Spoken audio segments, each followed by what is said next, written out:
So the new harness should look like this. This is the one I have just altered. Now on this end nothing changed. There's your relay, there's your ground. I grounded it right on the driver's side of the center console, just under the fuse box. There's a little metal plate where you can throw a 10mm screw onto and ground that. So now following it around, here's the rest of it. This is the part right here that I altered.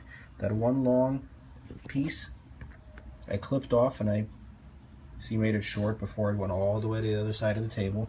So I clipped it off, and fortunately I had a little piece like this that you need that's not included with the eBay harness. This will plug into your stock fuse box, and so will this. So these two parts right here go into your fuse box, and I will take a picture of which slots they go into. And that's pretty much it. There's your fuse. This right here gets plugged into another brown port that's already on your car. That port is located smack underneath the center console, underneath the shifter. You have to find it. There's already a port there for it.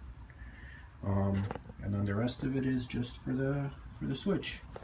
I'm still yet to clip this right here and attach my OEM pigtail and my OEM switch, and then I'm going to be putting it into the car. So that's it.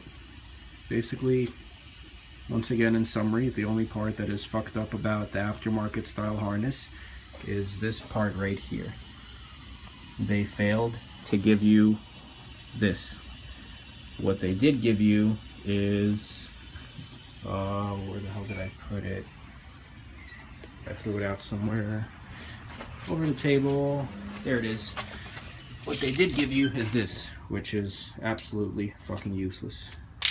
So, going back to the table, that's really the only alteration you need to make. So if by some strange miracle you're able to find a plug like this, you know, in the store, in the junks, wherever, it's a female plug, 1 pin, and that's what it looks like. So you got to cut that other one off and shorten it, and basically that's what your end result should look like. And don't forget to put a fuse in there. Alright?